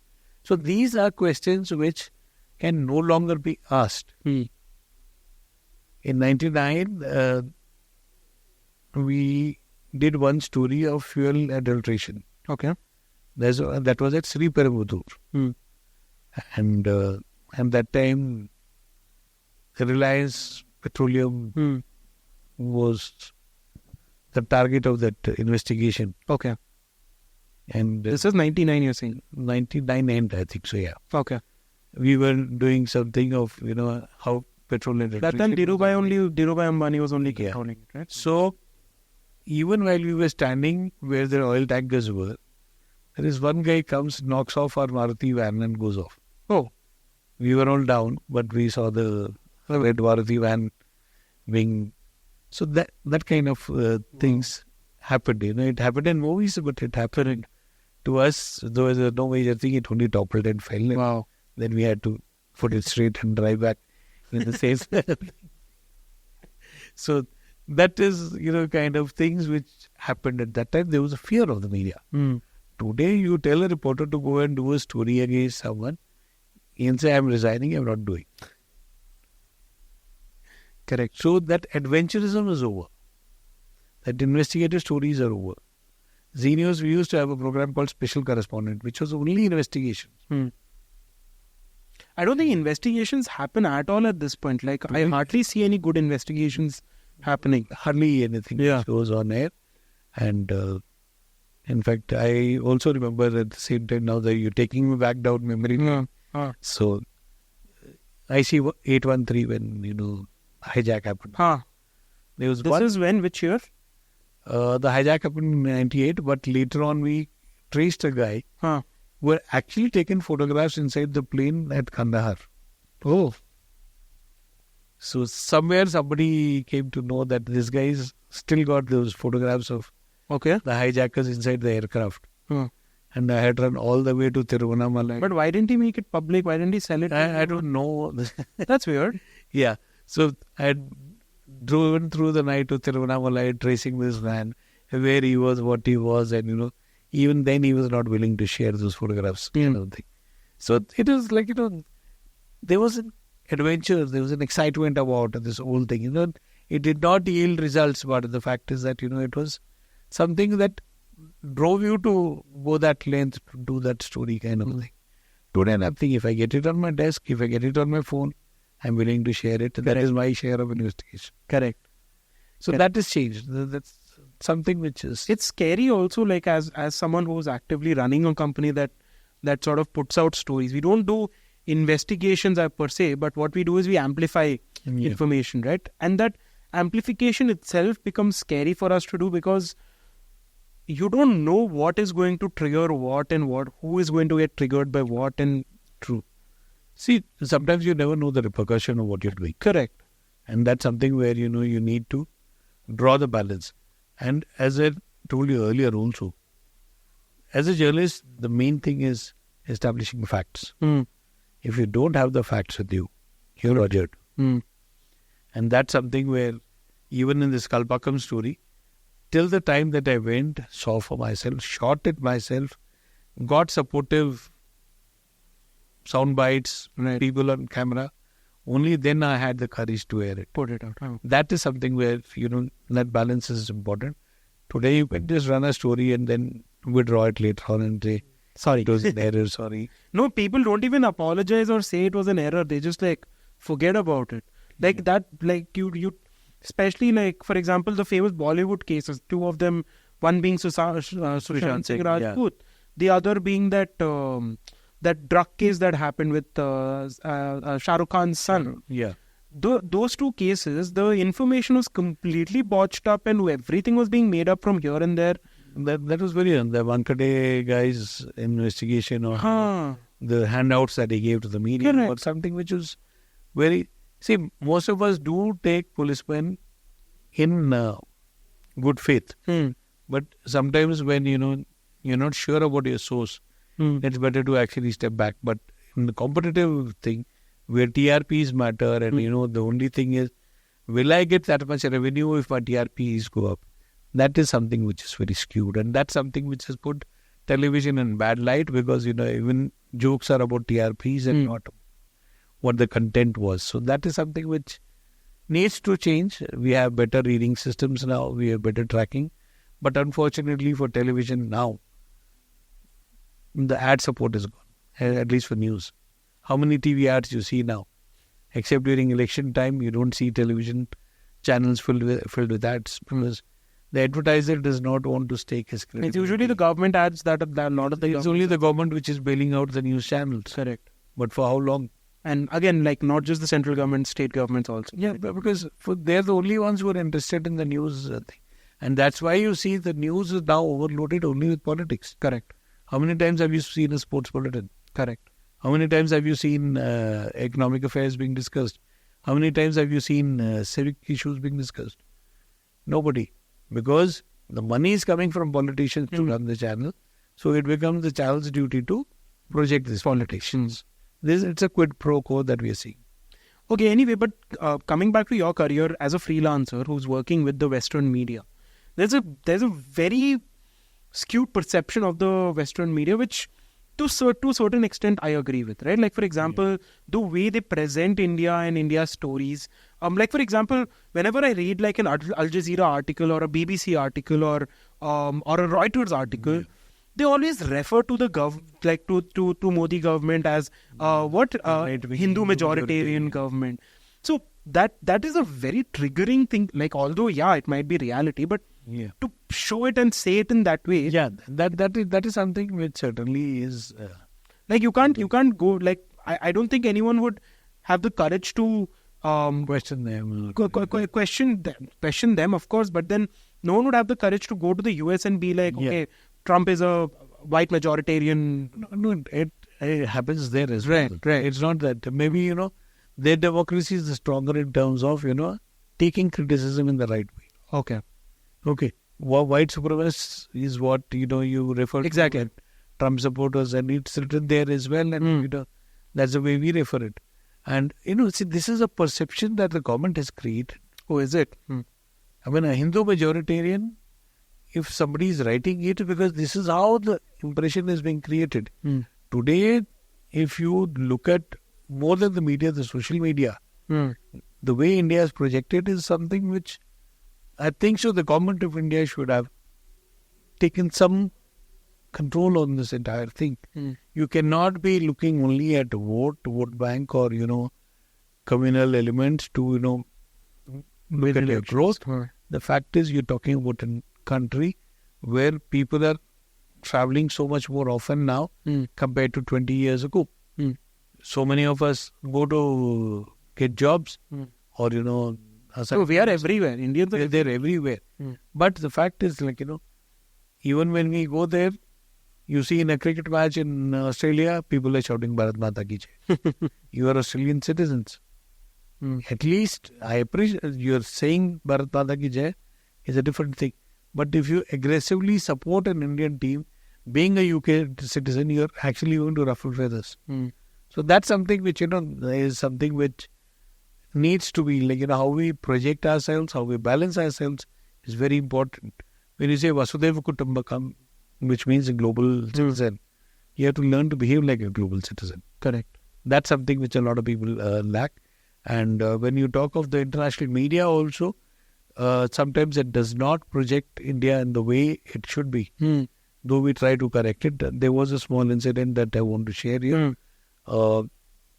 We had these riots in DJ Halli 2 years back. And DJ Halli in Bangalore. In Bangalore. And when I reported on that, when there was a live... And this was for who? This was for TRT World, Turkish television. And India had just strained relationships with Turkey at that time. So the anchor there went or gave a little bit of communicated, though I clarified on air to the anchor in the live that, this is not what it is. There's no Muslim persecution. But they twisted it. And then I had some friends from the intelligence agencies who visited me quite often for some time. And, good. I mean, what was it dealing with them? What happened with that?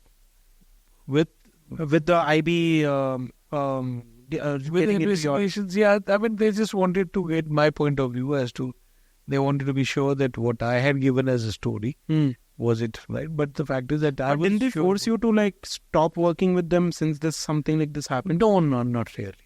I didn't go to that because I was very clear in my script. I was very clear in my on-air presentation as to it was not a communal thing. It was something which happened just sort of, a mob going haywire. And it was against a politician that the anger was because his nephew had made some comments about the Prophet and, that is where it had gone wrong. But anyway, the issue got sorted out, but still investigations into the case are on.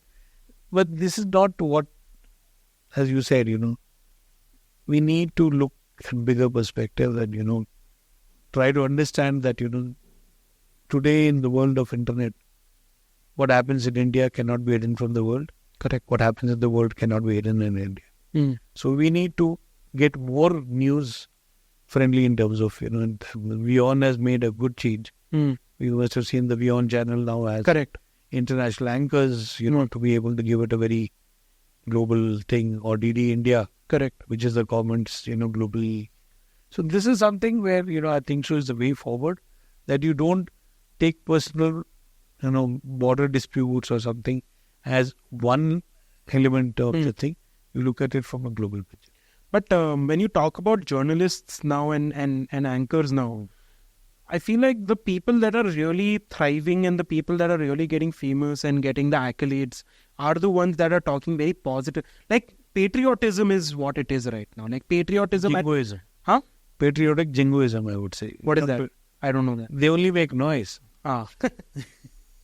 They make patriotic jingoism. I guess. I'm not going to say anything I about would that. call a soldier as patriot. I would call a Jawan as a patriot. I would call a farmer as a patriot.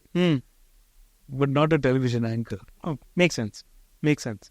So again, but the social media perception now is that obviously anyone that takes a patriotic angle and sort of praises India gets that accolade and gets the publicity and gets all the money and everything.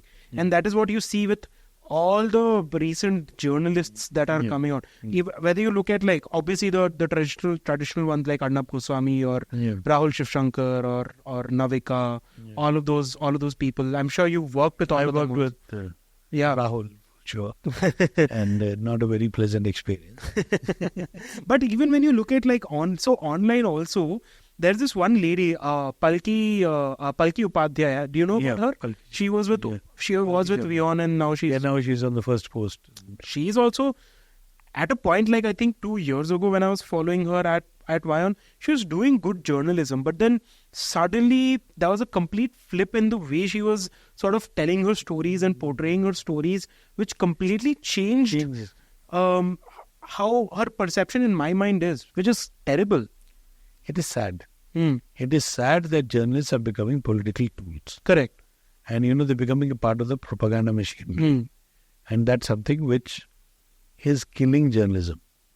Maybe the dispensation of the day does not want strong journalism to survive or thrive. I'm not saying I'm the best, but there are so many who want to actually bring out the facts. I mean, whatever happened to the farmers' agitation, whatever happened to the unemployment protests, whatever happened to the paper leak, I mean, we have not seen the truth ever come out.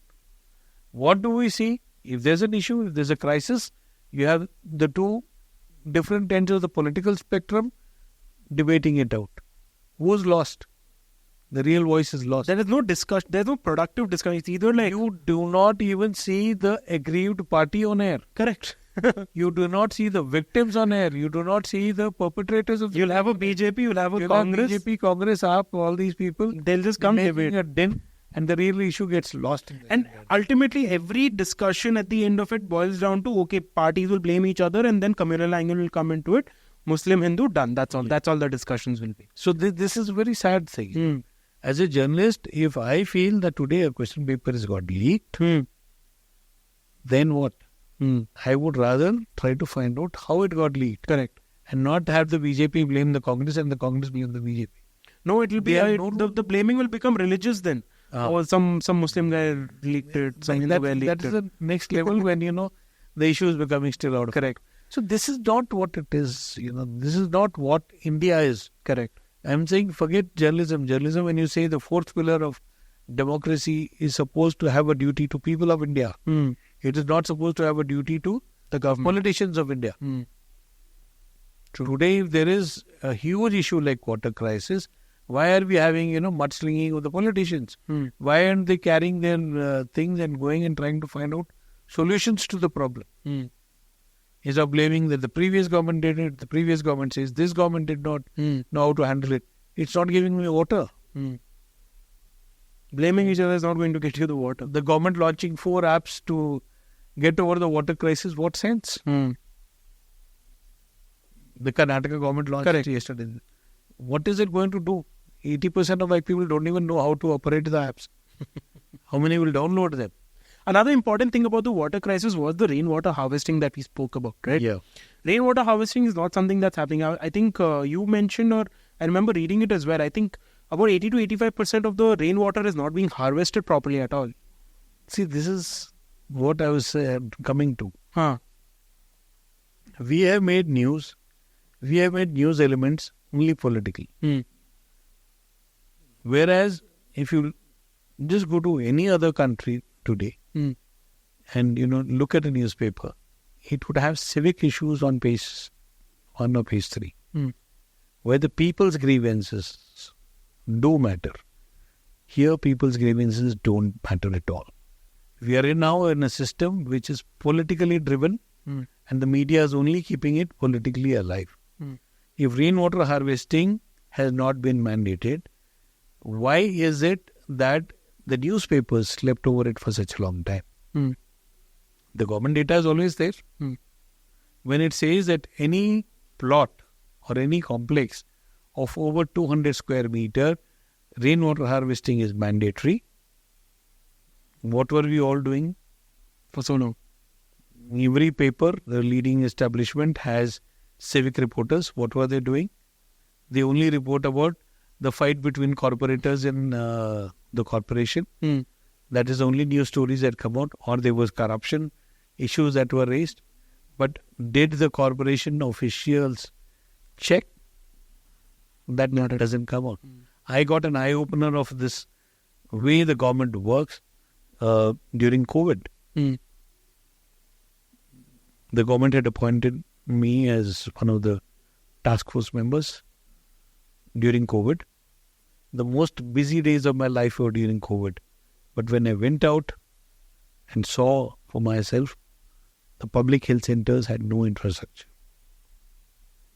There was nothing that was available. Though on books, everything had been supplied. But when you go to a public health center, there's not a single proper bed where somebody can sit down. Oxygen cylinders were a dream. Sanitized cotton was a dream.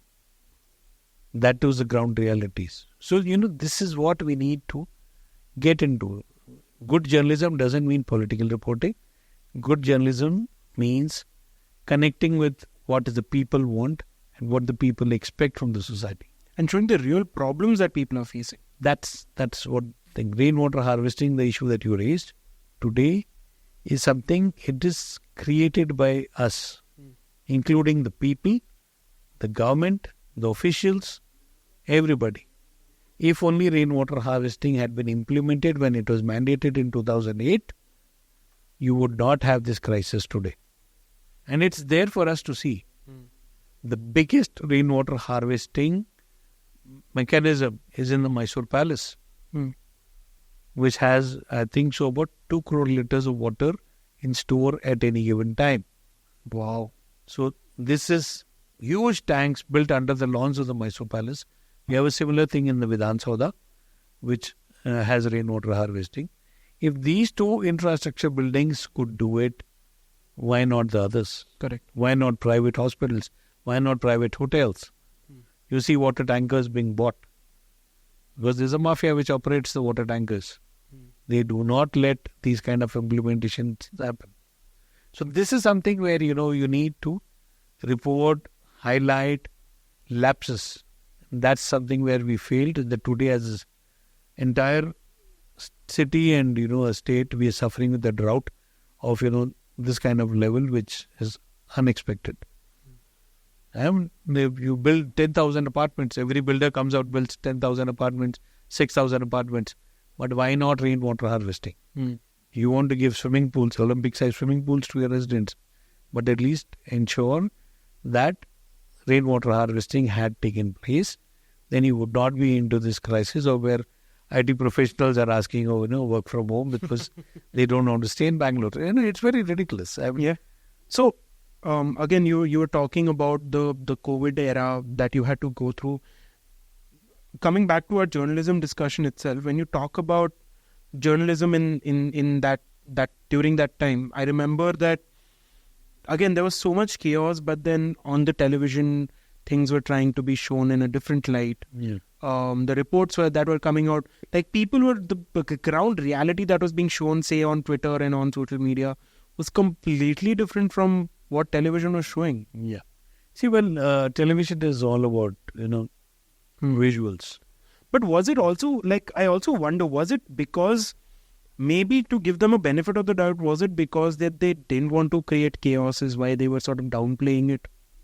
It was not downplayed. See, the fact is, again, there was a lot of misinformation which was going around. And that's what created the panic. When you saw the initial visuals of people running, people being thrown out of their houses, people being sent out of Delhi or Mumbai, walking back to Bihar because nobody was willing to. Or the way, if you remember the visual of, when they entered the UP border, there was somebody who was putting phenyl on. Correct. So there was no knowledge, no information, no education to people as to how to handle something like people this. Or, how far to go or how close to remain. This was something which was very sad, But what it also did, and if you look back at the newspapers, I would especially want to appreciate Deccan Herald and this time. Their COVID reporting, they had about 4 or 5 reporters on ground to report about COVID. And that was something very nice because these reporters, I feel, had done a sense of responsibility in terms of highlighting the issues. There was a journalist called Kumaran from Bangalore Mirror who did amazing reporting. He was out with me every day on the field to be able to, capture visuals or to write stories. One thing we learned in hindsight was misinformation had to be curtailed. That somehow was curtailed by a lot of print journalists. Television did not do that role. They built the drama of, the dead bodies being flowing down the Ganga and all that. But it was actual serious print journalists who ensured that, people took precautions. And that there was no additional fears that were created into it. Unfortunately, today, when you talk, it's very sad that, when it comes to accounting for fake news, India is number 1. Which, hurts as a journalist. Correct. Because, you do not want your peers to be like this, or you do not want to see your profession to be in that kind of thing, where fake news is something which is like. COVID, we saw a lot of print journalists who did a huge contribution to the society. And that time, by bringing facts, ensuring that, the fear was gradually taken away from them. About the stories of, dead bodies being strewn around and all that kind of thing. Correct. Yes. I also saw closely that, many people would just discard even their family member. Not touch. You would see when you sent an ambulance to pick up someone, the patient was sitting on the road waiting for 2 hours, 3 hours for an ambulance to come. And the family members had locked themselves inside the house, not even bothered whether, it was a mother or a sister. One relative was suffering out there with high fever on the road. So this was something which, it exposed the very bad phase of human relations, but at the same time, the kind of, humanitarian service. Correct. I think it showed the really evil side and the really, really good and kind side. People who came out, helped, supported, and that's something which, really was a big lesson for not only me, for everybody. Correct. That in case there is a crisis, how to react. Correct. Anyway, I want to switch gears a little bit and close our discussion with the final point. Now that elections are coming, we have elections and it'll be announced tomorrow. Yeah. And in a few weeks it's going to happen. I don't think there's any doubt about who's going to win the elections, right? It's just about how many seats are they going to win. But what I want to understand now is that in the third term, with the sort of governance and with the sort of policies that are coming in, first of all, what are your thoughts on CAA right now? Well, see, as far as CAA is concerned, I think so it's a demon out of nowhere. Or it's being projected as a demon. For what? Nobody knows. The minority communities have no reason to fear. Because if it's open to people who came before 2014, there are only 33,000 people in India who migrated either from Bangladesh, Afghanistan or Pakistan who are there. Correct. You saw the protest against Arvind Kejriwal. These are refugees who have been living in Delhi for second generation, third generation. Correct. If they're getting an Indian citizenship today, good for them. It's good for them. Correct. It doesn't impact any one of us. Correct. And there nobody who's going to come. If you think that there's going to be a wave of people who are going to come, no. But the political parties are misrepresenting it with the NRC and the NPR. Correct.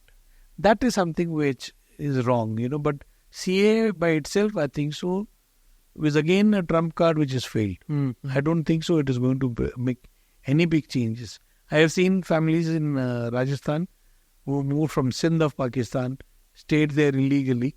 They now get a legal citizenship. They'll be able to vote like you and me. Correct. So there's no harm. I think it's very good, like in terms of the policy itself. But the major question is, of course, there's a lot of misinformation because of which protests and all of that happened. But the biggest thing about it is the religious angle that has been taken in terms of classifying people, right? See, the thing is, the way government implements it and the way the ruling party projects it is something. It's only messaging that I care for the Hindus. Got it. That is the only messaging that the party is trying to put out. And it's okay. I mean, you have your vote bank, you projecting them that, we care for you and we are with you. That's fine. That's not something which is there.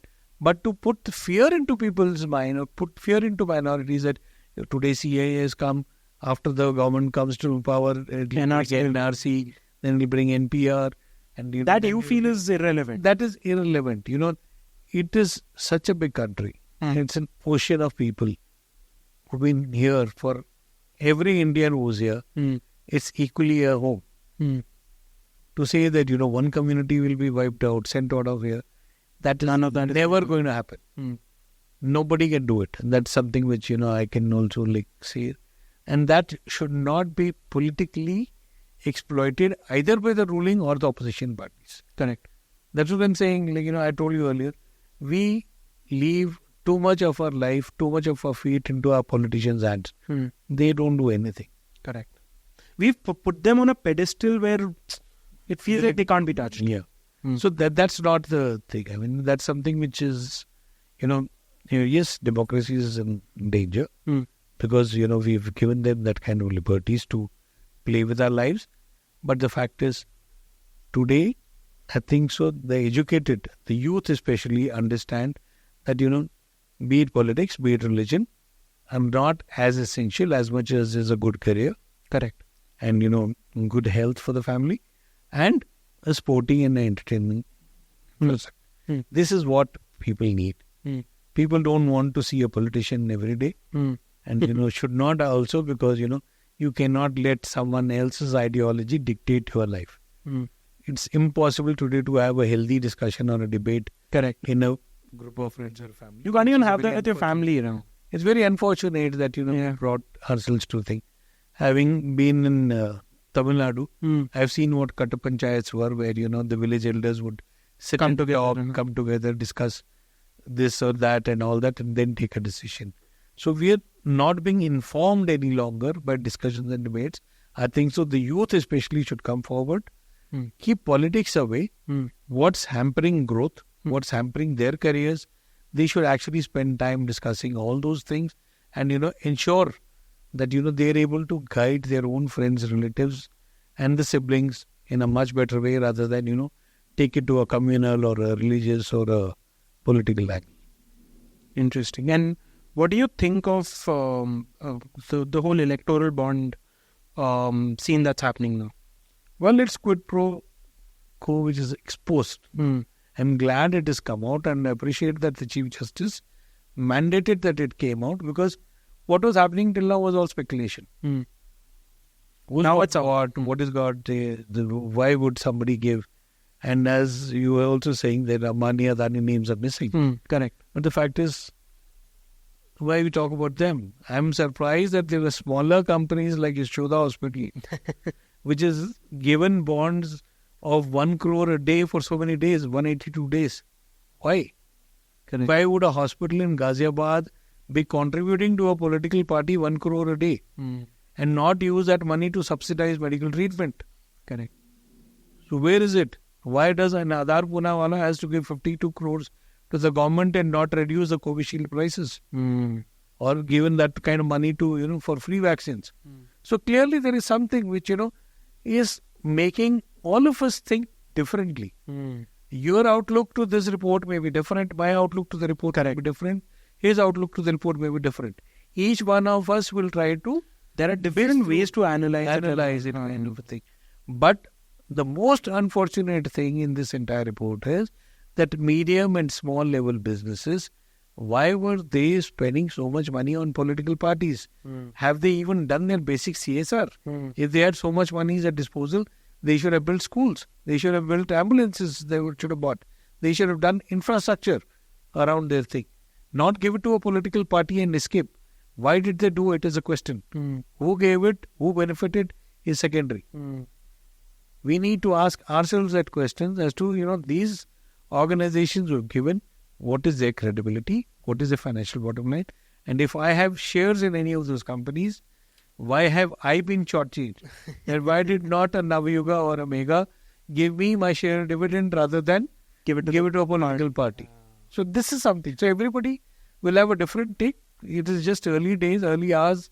And also there's going to be so much analysis that's going to... It'll come. Every minute some or the other new... Something else will come. Correct. And once the numbers are linked, how many were encashed, how many are not encashed. Now the Supreme Court has asked to give the bond numbers as well. So that's going to be... Okay, anyway, final question for you. Last thing. What do you see, what do you predict or what do you see happening once the third term kicks in? Well, see, when the third term comes in, the question in everybody's mind is not who will come to power. But the fact is, with what numbers they'll come to power. Correct. And that is where, it is evoking fear in a lot of people's mind. That if it is 400 par, as they say, and a majority... Do you think it will be 400 par this time? No. Very difficult. Very difficult and practically impossible. 402 we saw when Rajiv Gandhi came on the devotional thing. After Indira Gandhi's assassination, where everybody went and voted for him. Correct. Because of emotion. Today, yes, Ram Mandir is an issue, electoral issue, but I don't think so it will take the party to that number. It was only a poll promise which was kept, which is thing. And when I ask people, I said, how many of you have gone to the Ram Mandir actually? So, and not many are even planning to go in the near future with their own beliefs or faiths, whatever it is there. But the fact is, when this government comes to power, what will it do? That's the question. 400 par, certainly not. So, that fear that is being built, as Anant Kumar Hegde said, of, we'll change the constitution, we'll take out the word secular, we'll do this. I don't think so. We should live in that kind of fear. But, all this can happen only when everybody takes up their responsibility of going out and voting. Correct. With the country where we have only 52, 53%, 54% polling, anything can happen. And then we sit and rule over it and, say that this should not have happened, that should not have happened. So only appeal through your podcast is, Rohit, if we feel that, we need to be a part of the democracy and part of the country's growth, we need to ensure that we go out and vote. Correct. That is the only appeal which I want to make to people. And that I think a lot of people will now do it and ensure that, they will shape the country in a better way in 2024 and ensure that, issues like we have of unemployment or debt and all these kind of issues, I think so there will be some resolution that will come to it. Awesome. So please go out there and vote. Elections are just a few weeks away. And if you're voting, please look at the candidate that is going to represent you and vote accordingly. They are going to tell what they are going to do for you and vote based on that. Thank you so much, Vijay sir, for doing this. We spoke about a lot of things and I'm sure people here also learned a lot. And what do you see in the future? What are you excited about for the future? Well, see, my excitement about the future is the fact that, India needs its place in global politics. Correct. India needs its place in global achievements. A lot of you techies have actually put India much ahead. Correct. But the fact is, beyond that, there is a lot more to be achieved. And I think so, if collectively we look at the country first and, all of us work towards it, I'm sure whatever is our collective goal of making India one of the best countries in the world, We'll do it. We'll do it. Awesome. Thank you so much. Bye-bye.